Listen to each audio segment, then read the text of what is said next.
৮ বছর বয়সের অন্য ছেলেরা যখন খেলে বেড়াতো তখন তিনি ছোট ছোট চারা গাছ লাগাতেন নিজের উঠোনে।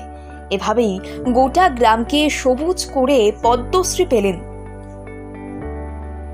৮ বছরের সেই বালক এখন ৭০ বছরের বৃদ্ধ, কিন্তু তার গাছ লাগানোর নেশা এখনো কাটেনি। গাছকে ঘিরে কিভাবে দুঃখ মাঝের জীবনটা কেটে গেল সেই গল্প শুনুন আজকের ভিডিওতে। পুরুলিয়ার বাগমন্ডি ব্লকের অযোধ্যা পাহাড়তলির সিন্দ্রি গ্রামের বাসিন্দা দুঃখু মাঝি এখনো সময় পেলে হাতে একটা কোদাল নিয়ে বেরিয়ে পড়েন গাছ লাগানোর জন্য। প্রথম দিকে লাক্ষা চাষের জন্য অর্থাৎ মূলত কুসুম কুল বসাতেন। পরবর্তীতে আরো অনেক গাছের চারা রোপণ করতে থাকেন।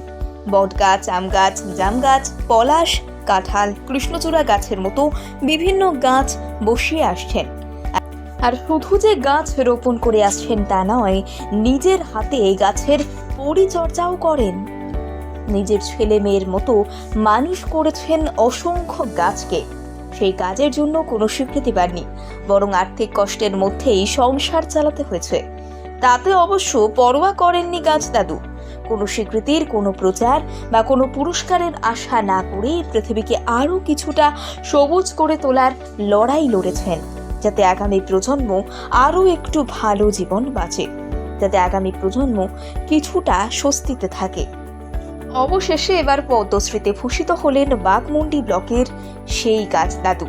প্রজাতন্ত্র দিবসে কেন্দ্রীয় সরকারের তরফে পদ্ম পুরস্কারের যে তালিকা প্রকাশ করা হয়েছে তাতে জলজল করছে দাদুর নাম। সামাজিক কাজ বিভাগে তাকে পদ্মশ্রী দেওয়া হচ্ছে। যেখানে সেখানে বৃক্ষরোপণ করাটাই তার নেশা, সবুজের মধ্য দিয়েই তার বেড়ে ওঠা। কিন্তু হঠাৎ করেই অযোধ্যা পাহাড়ের জঙ্গল যেন ক্রমশ সাফ হতে থাকে। তা দেখে আটকে ওঠেন আজন্ম গাছের মধ্যে থেকে বড় হওয়া এই দাদু। এখন গাছ লাগানোর জন্য তিনি রীতিমতো প্রচার করছেন। তিনি জানেন, গাছ না থাকলে এই পরিবেশের ভারসাম্য বজায় থাকবে না।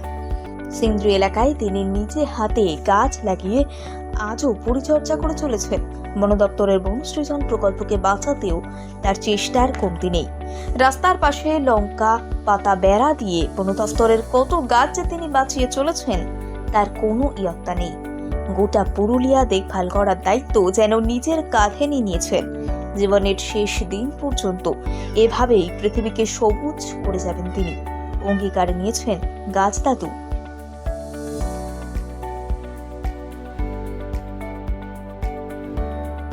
৮ বছর বয়সের অন্য ছেলেরা যখন খেলে বেড়াতো তখন তিনি ছোট ছোট চারা গাছ লাগাতেন নিজের উঠোনে। এভাবেই গোটা গ্রামকে সবুজ করে পদ্মশ্রী পেলেন।